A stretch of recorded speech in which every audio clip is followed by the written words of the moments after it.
Liebe Spielfreundinnen und Spielfreunde auf dieser Welt, herzlich willkommen bei Kind im Manne. Ich freue mich, euch heute den FM 1580 Vollmetallbagger vorstellen zu dürfen, den ihr hier in seiner edlen Ledertransportbox vor mir stehen seht. Der FM ist dabei baugleich mit dem Huina 1580 und mit dem Amevi 22309. Mit seinem Preis von ca. 500 € im RC-Modell-Fachhandel bewegt er sich genau zwischen den beiden mir bekannten Kategorien. Zum einen dem günstigen Segment mit den von mir bereits auch getesteten Baggern wie dem Revell für knapp 70 € oder dem Siku für unter 200 € und eben der horrend teuren Preisklasse der mit mehreren tausend Euro teuren hydraulischen Bagger. Und meine Erwartungen an den FM sind wirklich groß. Er ist nahezu komplett aus Metall, bringt damit 7 Kilo auf die Waage und sollte somit auch wirklich Druck auf die Schaufel bringen. Er ist komplett proportional steuerbar und er ist offiziell geländetauglich und spritzwassergeschützt, im Gegensatz beispielsweise zu dem Siku, der nur für den Indoor-Use freigegeben ist. Von daher, lasst uns schauen, was hier drin ist und danach, was es kann. Bevor ich euch gleich den einzelnen Inhalt zeigen werde, hier einen kurzen Einblick auf die wirklich funktionale Transportbox. Der Koffer ist ausgepackt und im Vordergrund steht natürlich unser richtig massiver Vollmetallbagger. Mit dabei ist der Sender, der Anbau-Holzgreifer, der Anbau-Meißelhammer, das USB-Ladegerät, zwei 7,4 Volt und 200 mA LiPo-Akkus, das Rauchöl für die Dieselqualmfunktion, sehr interessant, Austauschleuchten, falls euch die schwarzen LED-Scheinwerfer nicht gefallen, die mehr oder weniger hervorragende Anleitung, deren Lieblingssatz für mich ist: Lassen Sie das Modell während des Fluges nicht unbeaufsichtigt. Und auch sehr nett sind diese kleinen Zubehörteile, der Schraubendreher für die Sicherungsschraube des Batteriefachs im Sender, den Schraubenschlüssel für den Austausch der Baggerschaufel für die beiden Anbauteile.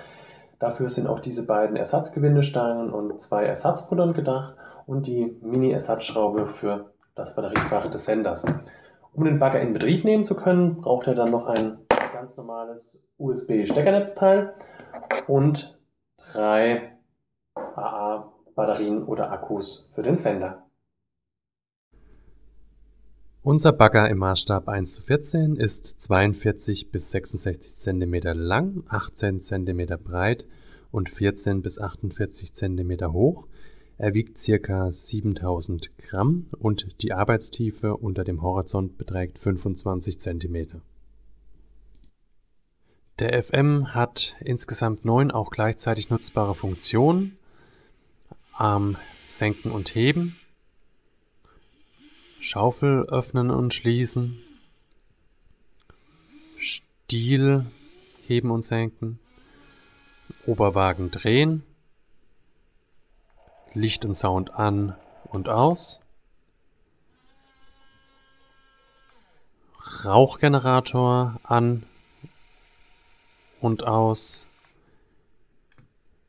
linke Kette, rechte Kette, beide Ketten. Die linken Knöpfe sind für den Anbau-Meißelhammer. Mit diesem Knopf kann man ein Passwort zum Kinderschutz setzen. Dieser Knopf ist für den Timer. Die Funktion konnte ich nicht bestätigen. Rechts oben seht ihr den Akkustand des Senders, rechts unten des Baggers und links oben die Konnektivität des Signals. Ausschalter klar. Der Oberwagen ist unbegrenzt drehbar. Und am Ende der Bewegungsradien sind Auto-Stopp-Funktionen drin, sodass eine Beschädigung der Stellmotoren verhindert wird. Der Greifer erhöht die Einsatzvariabilität des Baggers deutlich. Denkt aber daran, die kleine Schraube, die ich bei dem Packungsinhalt als Schraube des Batteriefachs des Senders angegeben habe, hier bei der Montage des Greifers reinzuschrauben, damit er auch wirklich festsitzt. Von dem Abriss Meißelhammer, der eigentlich einen massiven Eindruck macht, bin ich sehr enttäuscht. Ja, der Motor ist einfach zu schwach, als dass man mit ihm wirklich etwas anfangen könnte. Ihr seht auch, wenn man die Last des Baggers voll auf ihn drauflegt, dann schafft der Motor einfach dieses Gewicht nicht mehr zu meistern. Bei gestrecktem Stiel schafft unser Bagger mindestens 43 Nägel, was 559 Gramm entspricht. Das ist eine aus meiner Sicht sehr große Last und ich bin hier nicht ans Maximum gegangen, um keinen Schaden zu riskieren. Bei gebeugtem Stiel und Löffel werden mindestens 80 Nägel, sprich 1024 Gramm gehoben. Der Schaufelinhalt beträgt 77 Gramm Ceramis-Pflanzengranulat für Zimmerpflanzen. Dies entspricht 174 Milliliter.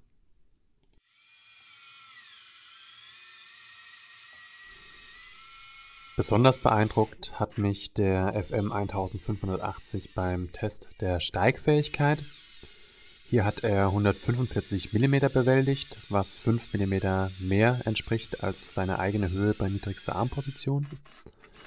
Und ganz wichtig dafür, dass dieser Test angenehm und gut und erfolgreich durchgeführt werden konnte, ist die relativ feinfühlige proportionale Steuerung der Armfunktion.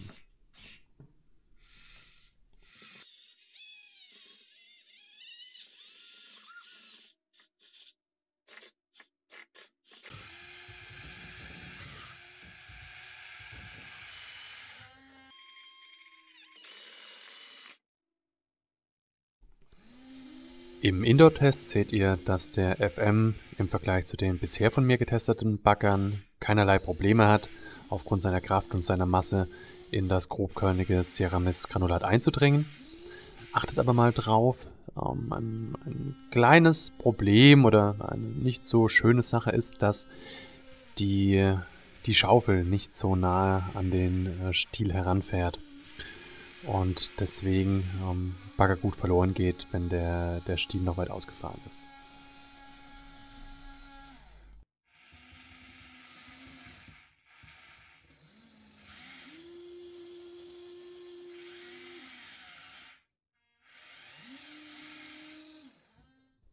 Die Motoren der beiden Ketten sind jederzeit stark genug, dass sie die Ketten am Laufen halten. Die Steuerung ist dabei im Gegensatz zu den Arm- und der Drehfunktion nicht proportional, was aber kein Problem darstellt. Es ist ja kein Gerät zum Fahrspaß haben, sondern zum Baggern. Und an steilen Passagen ist dann der Schlupf der Ketten der begrenzende Faktor. Baggern in leichter Erde stellt den Versuchsbagger vor keinerlei Probleme. Ihr seht, er kann die Schaufel richtig voll machen und ja, es macht wirklich, wirklich Spaß. Und es gibt hier keine begrenzenden Faktoren, die den Spielspaß irgendwie trüben würden. Die Steuerung ist sehr genau und mit den Knüppeln wirklich sehr gut durchzuführen. Ja, es macht Spaß. Seht selbst.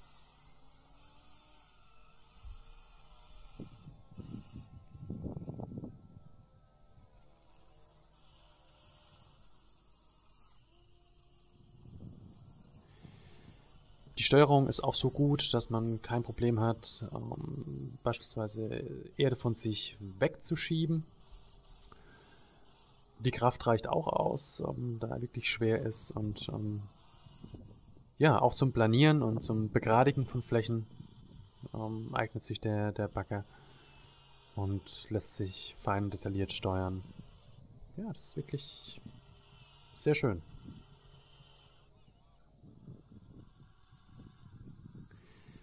In grober Lehmerde, wie ihr sie hier seht, schlägt sich der FM auch richtig, richtig gut. Ihr seht, die Schaufel ist voll, er bewegt viel Erde, er gräbt sich durch die grobe Lehmerde hindurch. Was will man mehr? Ja, hier ist die größte Herausforderung des Baggertages. Auch diese meistert der FM 1580 souverän.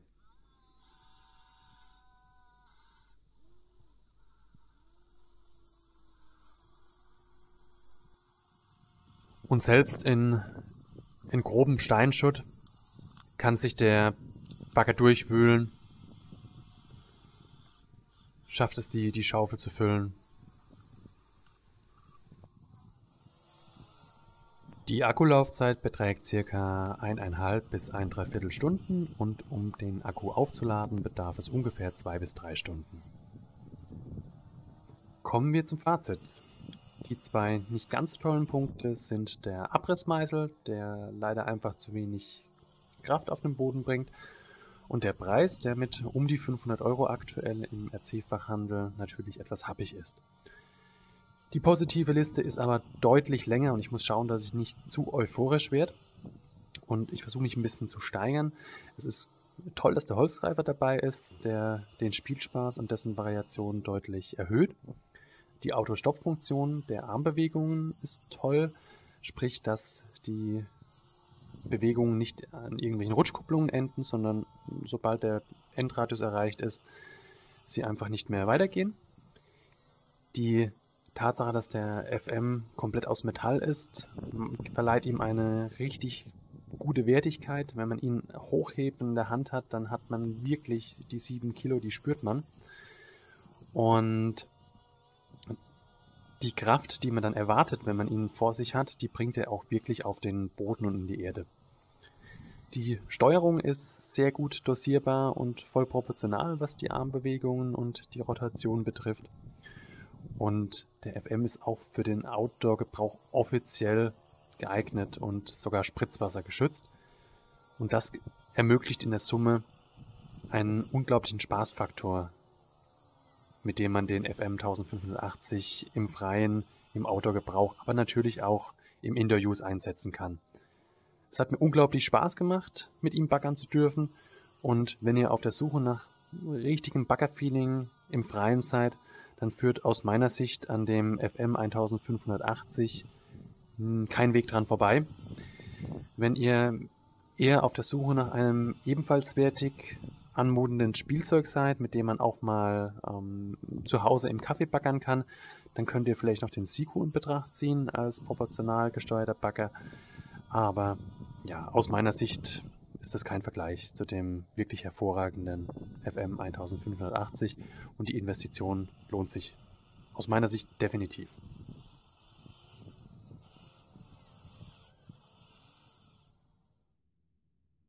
Ich hoffe, euch hat mein Video zum FM 1580 gefallen. Falls ja, schaut euch auch gerne noch meine Videos zum Siku, Revell und Double E-Bagger an. Zu den 3 genannten habe ich auch einen 3er-Vergleichstest in meinem Kanal. Ich verlinke euch die Videos gleich hier unten noch in der Infobox. Und ich würde mich sehr über ein Abo des Kanals hier freuen und gerne könnt ihr auch meine Facebook-Seite Kind im Manne liken. Und ich freue mich, euch bald wieder hier bei Kind im Manne begrüßen zu dürfen. Vielen Dank. Tschüss.